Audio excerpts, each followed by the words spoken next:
I'm so excited to introduce you to this week's Maven on the Mavens of Motherhood podcast, my friend Anisa Woodall. Anisa is a holistically-minded, certified nutritionist and natural mama of 2 adventurous boys living in the beautiful Pacific Northwest. Her life's purpose is to inspire and educate women to live, eat, and move with intention and confidence so they can create the family of their dreams and thrive along the journey of motherhood.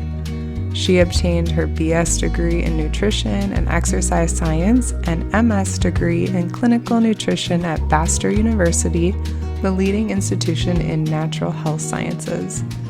In this episode, we chat about common but not normal symptoms that might be deeper signs for women to optimize their health and fertility. We talk about periods or your cycle, trying to conceive, fertility, postpartum mood swings, and how you can eat your way to optimal health and fertility with the guidance and wisdom from Anisa. My favorite part is when we deep dive into mindset and how you truly have the power in your wellness journey. We truly believe every woman deserves to feel healthy and well. I hope you love this episode. I am so excited that you're here with me. It's my first time doing these in-person interviews, and I was like, I have to invite friends so that if you feel comfortable. Yeah, and if like the recording didn't work, it was like, okay, you'll come back, right? We do it again. Maybe. Yeah. I've got Anisa with me here. I'm so excited to introduce her to you. Maybe you do follow her, know her, and her work, or if her work is new to you, she's incredible. She's been just such a change maker in my life, like helped me to just give me permission to change things that weren't working for me and allow me to view just my health and my motherhood journey in a resilient way, pun intended, and in a way that like honors my intuition, right? Like you feel like you're going down this path of motherhood and things aren't working, and then you meet people that help you to see that like, oh, your intuition is telling you to go this way and I'm going this way too, and you're welcome to come with me down this journey and path. Like, yeah, it's been great having you in my corner. Well, thank you. Yeah, it's been nice finding you, and I think I was the one who actually followed you first because I was like, oh, this person's in Issaquah, and she like specializes in a lot of the similar kind of things that I do, and I was like, how do I not know her?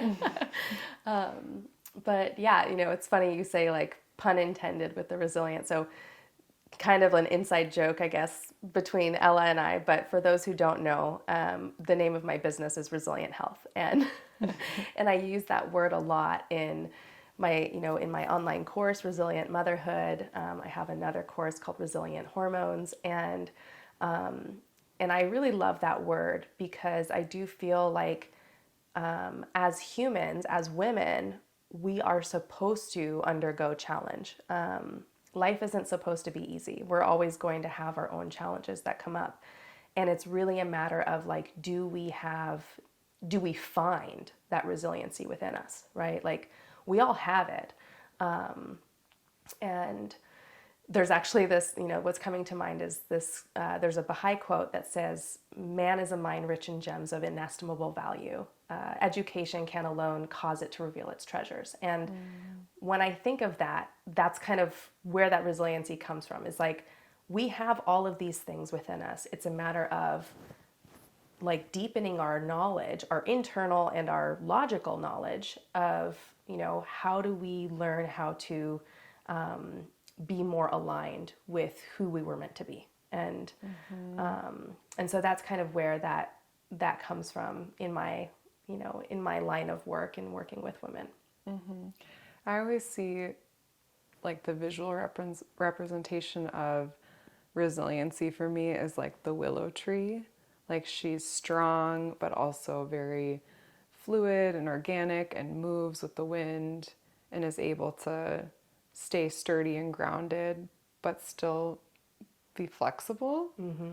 And that's like, for me, what I try to focus on in my motherhood journey is like being like the willow tree, and being resilient in that way, and like not also rigid, you know, and like dogmatic, or like it has to be this specific way. Like I may learn more information, right? And I may meet new people that introduce new concepts to me, and I'm able to kind of move with the wind and be flexible with my thinking.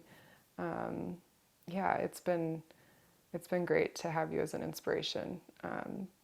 Tell us a little bit more about your why and your story. Like, what do you specialize in? What do you work on? And what got you into that work? Yeah, so I'm a holistic certified nutritionist, and I did my master's degree in nutrition and dietetics, clinical nutrition and dietetics, and I also did my bachelor's degree in nutrition and exercise science. I got into this work with the intention to kind of weave the two. As I went through my own health journey and, began working with clients, in my in-person practice at the time, I started coming across different patterns, I would say. I worked primarily with women just because women are those who are willing to seek out healthcare. Men often wait too long to seek out healthcare. And it's so true and sad. and many of the women who I worked with, they came to me with challenges that Western or conventional medicine, however you want to say it, just wasn't meeting their needs. They were band-aiding their hormone problems with birth control, whether or not they were trying to avoid pregnancy. They were getting their uteruses and ovaries taken out, with hysterectomies, without addressing underlying imbalances. I worked with a lot of perimenopausal women and menopausal women who are like, what's going on with my body? Like I'm gaining all this weight and I feel, anxious and I can't sleep. And so I've kind of worked with women, throughout most transitions in life, not really geriatric. But I really found that I was able to make the most difference the earlier that I started to help people. Because I would see women in perimenopause and I'm like, if only we could have balanced your hormones better 10 years ago. You likely wouldn't have experienced this intensive symptoms. Or I would work with women who were postpartum and they were experiencing postpartum depression and anxiety. Maybe they had like emergency C-sections and they were like, I wanted to have a natural birth. What went wrong? Or maybe they wanted to have a home birth and they were diagnosed with gestational diabetes and like now they have to birth in a hospital. And so a lot of these different things started to occur and I kind of started to look at it. I was like, well, how could this have been prevented? How could this person have gotten the dream birth that she wanted? How could this person have avoided gestational diabetes? And when I came down to, the research that I did and the frequency of clients that I was working with, I just started to notice more and more that the preconception time was like the place to make the most difference. Coming back to women in their perimenopausal times, it's oftentimes like post children, they're like, okay, I've had children, now I got to figure out my own health kind of thing. And they've ignored their own health for so long that they don't know how to take care of themselves anymore. They've only been prioritizing their children for all this time. But I'm really a big proponent of like self-care, not only for caring for yourself, but like as like the matriarch of the family, to be able to hold all the things that come into your family with strength, right? Like to be able to have that resiliency to withstand the challenges that come through your family. And I notice so often that when women don't have or haven't yet accessed that resiliency, because they're tired, because they're undernourished, because they're not taking time for themselves, then it takes a toll, on their relationship with their children, on their marriage, on their overall health and well-being. And so I like to really focus in on that preconception time. As I was starting to get into my practice as a nutritionist, I was kind of concurrently preparing for my own pregnancy. I was married. I was, wanting to get a couple of years of experience first before I started to go down the path of motherhood. But throughout that time, I was really deeply studying for myself, but also for my patients. And I think so often when you're doing that like self-driven kind of deepening of knowledge, you're really trying to get all the questions answered. And so Yes. I went down every path. I listened to thousands of birth stories, and I was like, I'm going to do it the way that I want, and I'm going to have the outcomes that I want, and nobody's going to tell me I can't do it. Yes. And so I was potentially a little over-prepared in some ways. Do you feel like there was no support at that time, like around? Were you having to dig and to find, and like there wasn't anything like what you've created? And I definitely didn't find any, and I guess that's an interesting question, because at the time I didn't know that I needed support or would have benefited from support, right? Like I would probably have been in that same mindset where I was, or where other people are often, where they don't realize they need to prepare for pregnancy, right? And a lot of times I would have probably looked at like, oh, I would only take a course if I was struggling for pregnancy, or if I really, didn't have optimal fertility or whatever, right? couldn't get pregnant. Yeah. Thankfully though, like I had pretty optimal fertility even before I was preparing for pregnancy, because I had gone through my own health journey. And so everyone's conception journeys are so different. And, somebody could look at my journey and be like, oh, wow, like she got pregnant on the first try. Like, how can she talk to me as somebody who might be struggling to get pregnant? But I think it really goes to show just how much that preparation piece plays a role, right? Because I went through my own healing. I healed my fertility, and then I started getting, and then I started trying to get pregnant. Like you nurtured the soil before you started the garden and planted the seed. Like exactly.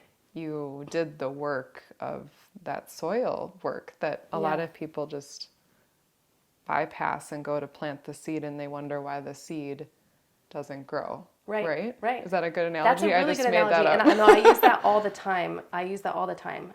I think usually in the springtime, a lot of my Instagram posts are along those lines, because it's like you see the sprouts coming up, and you see the soil, and like you're amending the soil, and maybe you're doing some nutrient testing for the soil to see like, okay, what's the balance of minerals, and how can I fortify the soil to be, the right for this type of plant, right? Because each plant has a different preference. They might need more shade, they might need more sun, they might need more water. And our bodies are like that too, where it's like not every body is going to need the exact amount of, vitamins and minerals and movement and sun exposure, like there is kind of a overarching bottom line, and that's kind of what the RDA is, right? When we look at the nutrient guidelines, it's like, okay, baseline to prevent deficiency for a lot of people is this, but for some people it might be different. Remind us what the RDA is for those that don't. Yeah, the recommended dietary allowances, which is like the general recommendation for people at different stages in their life for specific nutrients. Okay. Yeah, and those change as you get pregnant. They go up when you're pregnant for obvious reasons, and you can't build a baby from scratch without the proper materials. And, and it goes to show like how, building up your reserves, throughout that preconception time can really go so far in helping to nourish a pregnancy, not only to build a healthy baby, but to make sure that the mama feels good during pregnancy and then postpartum as well.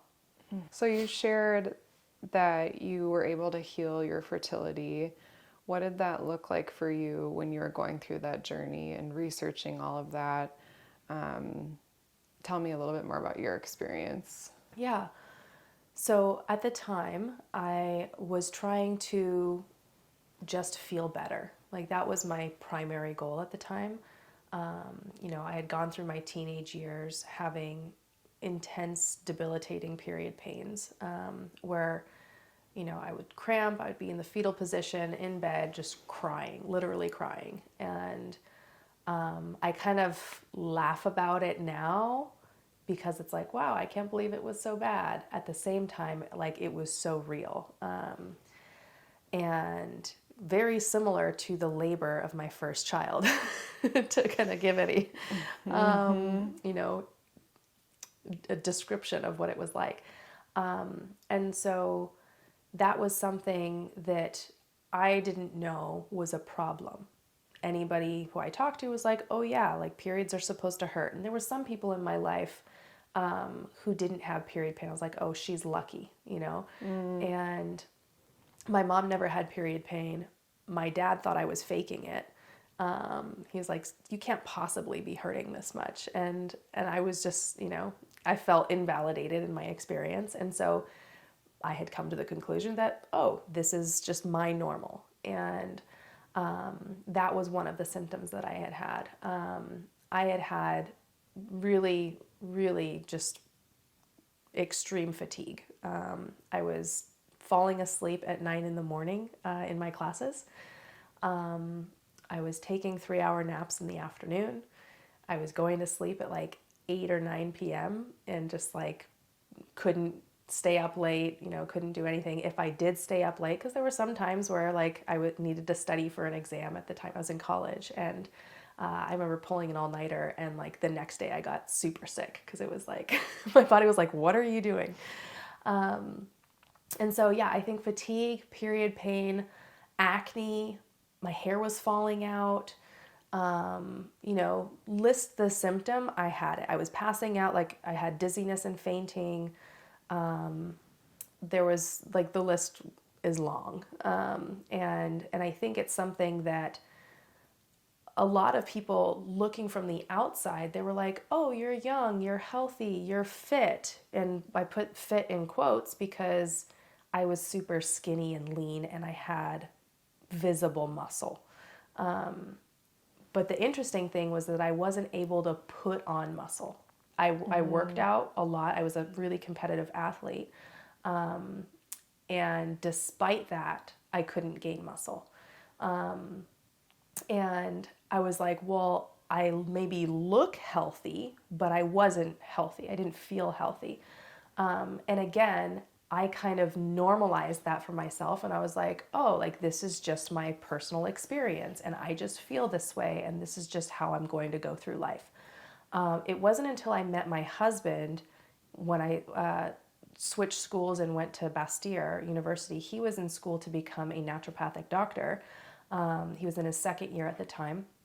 And I was just starting my bachelor program. My husband, he figured out, or he kind of reflected to me. He's like, hey, that's not normal. You shouldn't be having such bad period pain. You shouldn't be this tired. Oh, and I was super forgetful. Like I couldn't perform well on my tests. I had to study. The content of what I was studying was complex. So I just thought I had to study for a long time to be able to learn it. But it took me about 3 months of changing my diet to actually have like 90% of those symptoms disappear. And I was performing better on my tests. The period pain took about a year to fully go away. But my energy was immensely better. And so what I had done was, and my husband was so great at like not pushing me into this, but I was a vegetarian at the time. And I was slightly pescatarian in the sense that my mom made this really good saffron salmon that I just couldn't say no to. So when she would make that, I would have it. But at the time they didn't live nearby. And when I was cooking for myself, I had, eggs and dairy and mostly grains and legumes and vegetables and stuff. I still ate very whole food, vegetarian diet. A lot of times people, when they hear my story, they're like, oh, you weren't doing it right. Like you weren't eating the right vegetarian diet. And I was like, no, like I went to school to study nutrition. Like I was definitely very informed about like how to try to do it right. But I just, in my experience, in my body, I wasn't able to balance my blood sugar on a vegetarian diet, which was why I was crashing at 9 and 10 in the morning. which was why I was hungry every hour. And it was, a huge reason of why I fell asleep every afternoon. I couldn't stay awake in my classes. And so, learning to balance my blood sugar was a huge part, and incorporating animal foods as the primary, the primary food, animal proteins, were just so essential in allowing me to finally feel that sensation of I just ate a meal and I don't need to eat again for 5 hours. And I had so much more time to myself because I was like, oh, I don't have to think about eating every single hour and snacking on different things. And so not only did I have my energy back, but I also didn't have cravings anymore. I wasn't chronically hungry.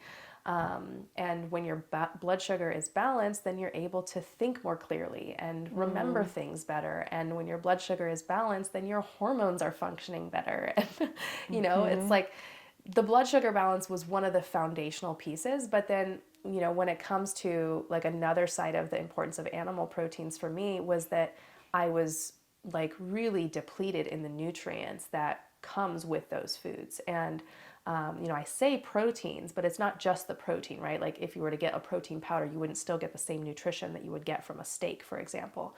There's really, really important nutrients for hormone balance and for fertility that are present in animal foods that I just wasn't getting on my vegetarian diet, even though I was eating eggs and dairy. I wasn't getting it enough. And so I was vitamin B12 deficient, which is available in eggs and dairy. But again, I was just, not eating enough of it to really have the benefits for my energy production, for my hormones, for my memory, and my mood. I suffered with really intense depression, at that time. And part of me was like, oh, I'm in a new place. I've lost community. I'm going to this new school, right? Those are confounding variables. But I definitely feel like if my internal wellness was better, right? The materials to be able to support my brain, to support my moods, to support my hormones, which are all intertwined, I would have been able to be more resilient to that life change, that life transition. And so at that time when I was, kind of just crossing that threshold of being a teenager into my 20s, I hadn't seen fertility signs at that time. For people who don't know, fertility signs are, for example, your cervical fluid or cervical mucus that you produce leading up to ovulation.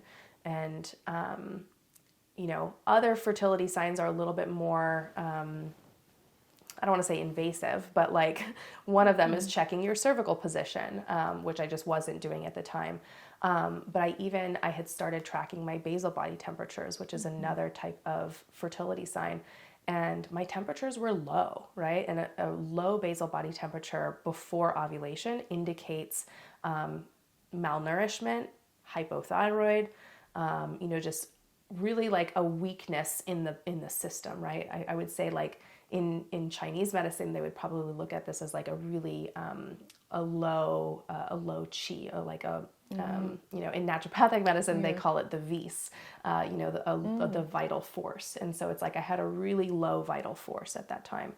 And because I was at Bastyr where they teach Chinese medicine, I had roommates who were studying Chinese medicine, and they'd come and they'd feel my pulse and they'd be like, whoa, there's something wrong with you. I can hardly feel your pulse. And it's funny now because, fast forward more than 10 years, when I was pregnant with my first son, I remember I had one of my colleagues who was an acupuncturist at the clinic where I was working. And he was like, oh, let me, feel your pulse and see if I can tell the sex of the baby. That's a thing? It's a thing. Oh, cool. and he felt it, and he didn't even put his hand fully down, and he already took it off. He's like, it's a boy. Whoa. And I was like, what? You barely felt it. He's like, your pulse was very vital. You had a strong pulse. I knew exactly what it was. I'm 100% it's a boy. I was like, okay. Oh, wow. It's I'm definitely into the more alternative and, an offshoot of science Yes. type of thinking. You know, I definitely like lean on the science, but I don't use it as my, you know, primary resource 100% of the time. I do think, you know, personal experience and, you know, personal history, you know, different situations, genetics. I think there's so many different things that play into one's experience, but even that was a little woo-woo for me, where I was like, okay, like we'll see. You know, you have a 50% chance of being right. But you know, for sure, like it was a boy.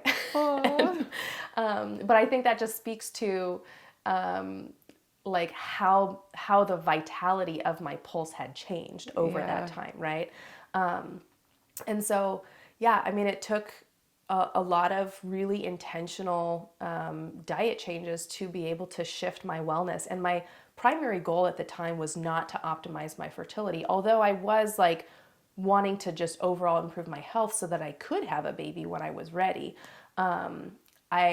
What I did was, by optimizing my health, you know, by healing my digestion, by healing my gut, by optimizing my moods, by balancing my hormones, by balancing my blood sugar, I was able to arrive at optimal fertility, because those are synonymous, right? Optimal health means optimal fertility.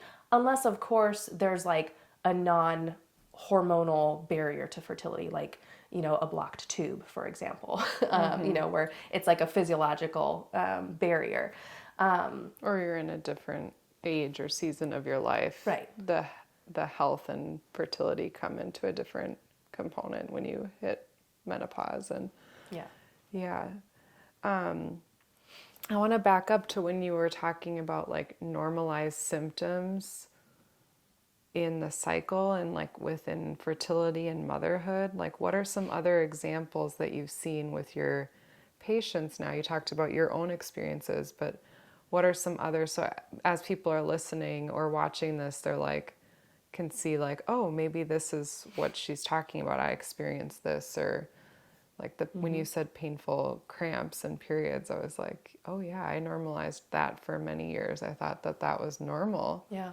And that was something I had to suffer through. Yeah. You know, painful cramps and, you know, generally just painful periods are probably one of the more common symptoms that women can experience. And a lot of times, because it is so normalized, many women miss out on really important care. You know, for example, endometriosis is associated with, you know, period cramps, right? Like a lot of women who experience period cramps have endometriosis, but because the diagnosis of it is a little more invasive, right? They have to do the diagnosis via surgery. Many women are kind of sidestepped and they're like, oh, it's not that bad, you know? And so it takes, in many countries, up to 10 years to get an endometriosis diagnosis. And most women don't get diagnosed until they're struggling to get pregnant. Wow. You know, I have several endometriosis clients, and, you know, by focusing on the underlying imbalances that lead to endometriosis, it can be life-changing. You know, I had one client who was vomiting from the pain of her cramps every cycle. And then within 3 months of working together, she was like, I went hiking on day 3 of my cycle because I wanted to. And she's like, I didn't have any cramps. I felt great. And she's like, I never thought I would want to exercise on my period. And I was like, what? Wow. Like, you know, it's life-changing in the sense that, yes, balancing hormones can help one to get pregnant, but even just from a quality of life standpoint, like, as women, we go through this monthly, you know, ideally, right? Many women have longer cycles, and that's maybe kind of going into another normalized symptom is irregular cycles. You know, many women might have short cycles, or they have longer cycles, you know, longer than 35 days, for example. You know, or they might have a mix of both, and it's like their period is very unpredictable. And so they remove it. They're just like, yeah. Right? Like, I don't have a period. I have a IUD, or I don't even know what it is. An IUD, or they lose their period, right? Like they have hypothalamic amenorrhea, which is, you know, for short, it's HA. but it's where your period disappears. And that's a really, I mean, all of these period sign, cycle signs are red flags for fertility. But especially if you're losing your period, like that's a clear sign from the body saying, hey, we do not have enough resources to prioritize reproduction here. And when your body prioritizes reproduction, whether or not you're trying to conceive, having optimal hormones is essential for every part of life. And, and so another one of those normalized symptoms would be kind of like the mood imbalances that happen in the luteal phase, PMS or PMDD, where, women there's all these jokes about it. You'll see memes online about women in their period or women in their PMS time, like, oh, I was feeling this way. And then, I wiped and I had a blood on the tissue or whatever. And that's like that type of content online is so relatable to so many women, but because it's so relatable and they're making jokes about it, it's then normalized. It's like, oh, this happens for everyone. It just must be the normal thing for it to happen. Whereas like, if we look at that, it's like, oh, wow, all of these women have probably too much estrogen and not enough progesterone. It's like, how do we support those women to like minimize that ratio of those hormones and start to feel good in their bodies again? Yes, this is me. Mood swings and even how that can relate to like postpartum then, like your postpartum depression or the baby blues or how I just remember being postpartum and being so anxious and having extreme postpartum depression when I was first postpartum with my first. And it was like, well, I didn't eat my first meal until like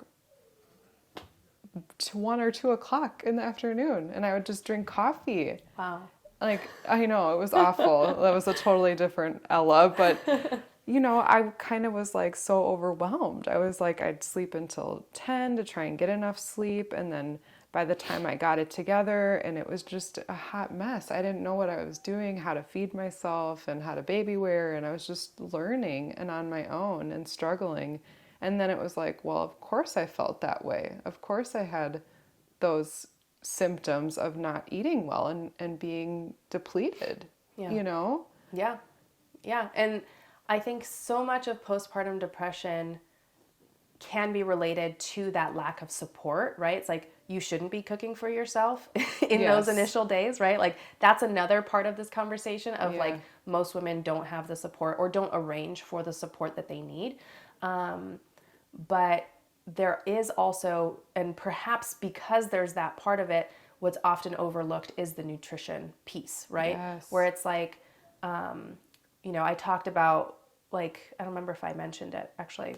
I talked about low progesterone, but one of the things that can lead to mood fluctuations, mood swings in the luteal phase before your period is related to that low progesterone. And one of the things that's related to low progesterone is poor or suboptimal brain health, right? And it's because your brain has to communicate to your ovaries to be able to effectively produce progesterone. And so what can happen is that you might be experiencing depression or anxiety. After pregnancy, you still have that same importance of having good brain health, right? Like when you build your baby throughout pregnancy, your body is literally taking nutrients from your brain to build your baby's body, to build your baby's brain. And of course, like most of the brain growth happens in postpartum, right? So it's like, because your baby's brain can only get so big in your body, right? It's part of the way humans were designed. We have the 9 months internally, gestating, and then we have the 9 months externally gestating. And that's where most of the brain health happens, or the brain development happens. And so much of that is, it's literally sucking our brains out, which is, have you ever heard the term mommy brain? Yeah. It's because the baby is taking the nutrients in your brain to build its own brain. And if you don't have those reserves like stocked up before pregnancy, then it will have this depleting effect afterward. And so part of what I really like to focus on is like Of course, like if somebody comes and finds me in their pregnancy or they find me postpartum, then I am definitely going to serve them where they're at. But if they find me in their preconception period, or if they've had one pregnancy and they're ready to start preparing for their next pregnancy, that's where I'm really looking to make the biggest difference. It's like, okay, how can we be preventative and not only optimize your pregnancy and help you conceive as soon as possible, but to also, be able to have your stores stocked up, for that extended breastfeeding time. Yes. For me, like I breastfed both of my babies, the first one till 3 years, the second one almost 3 years so far. We're kind of starting our weaning process now. But it's one of those things that like pregnancy is not the only time that we're spending those nutrients, and we have to make sure that we're replenishing ourselves postpartum. And then if we want to have another child, to be able to continue that replenishment and not only fill up what was empty, but to stock up Yes. for the next child. Because when we look to second child or third children, oftentimes you can see different signs of depletion in their own frames, in their skeletal structure, in their overall health, and the way that they respond to, immune stimuli or whatever. So it's really fascinating to see how, sometimes the first child is the healthiest because you had your stocked up reserves. And one of the things that a lot of times my clients, they'll find me after they've had their first pregnancy, and maybe it went, unfortunately, a direction that they, didn't want it to go. Maybe they had like a emergency C-section, or they had gestational diabetes or high blood pressure in pregnancy.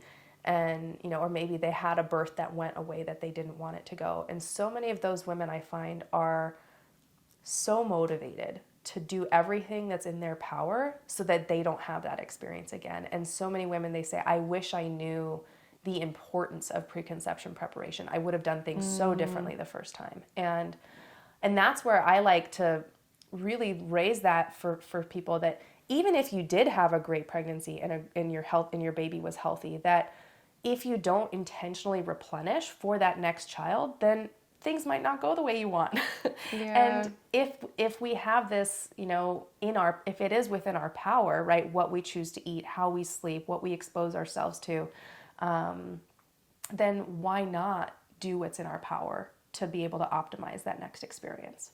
Totally. Because it's not like life gets any easier when you have 2 kids. No, yeah. And for me, my personal experience, I have 3 children, and I've been either pregnant or breastfeeding for 7.5 years. Yeah. Wow. It's been lot 6 years for me. out. That's a lot going out. And I do feel very depleted, and that's not to normalize Right. it. It's to be very honest and open and real with all of you, because it does take a lot of expense on your body to have that period of your life happen. Yeah. And I think too, something I want to touch on with you is like those that are in that same position that either want to have their second or third or fourth and they're feeling depleted. What are some things that, you find in your work that you'd like to share, or things that you feel like would motivate people to seek help? Like, how do you know when I need to get extra help? Mm-hmm. Yeah. I think for a lot of people, looking at those quality of life symptoms can be really helpful, right? Like, what's your mood like? Do you find that you're really irritable with your kids? Like, I definitely find, Yes. check the boxes. My mood, yeah, check. Are you irritable or short-tempered? Lacking patience? Are you tired? Waking up feeling drained? Like, I have a client right now who, she's got a toddler and she's planning to conceive soon. And, she initially came to me and she was like, I'm so exhausted. I want to have 3 kids, but I don't think I'll have the energy for it. And she's like, I'm wiped out and drained with 1 kid. And she's like, I can't keep up. I'm so tired all the time. And, she's already at a point where she's feeling better. She's learning how to prioritize her needs. And so it's and she's already gone from like her cycle being 50 plus days long to being less than 35 days long within a matter of 2 months, and it just gets better. And so it's really, I think, important to look at like, okay, what are some of these normalized symptoms that maybe are actually our bodies communicating to us, hey, there's something here, right? Like our bodies don't have words. Our bodies communicate by symptoms and the way we feel. And so it's like, if you're finding that you're being erratic or you're having trouble sleeping or, you don't have energy or, you're hungry all the time or you're having cravings or whatever it is, like all of those symptoms can point towards potential areas of improvement. And so that's where I really find that a lot of the women who I work with, I would say it's probably half and half, working with new moms and working with women who are replenishing from a prior pregnancy. But I definitely find that doing that intentional preconception preparation for a next pregnancy can be so life-changing, both from the standpoint of like nourishing yourself so that you're nutritionally ready, but also so that you feel good enough to get pregnant again. Like this one client that I'm thinking of, she's like, I had the worst pregnancy.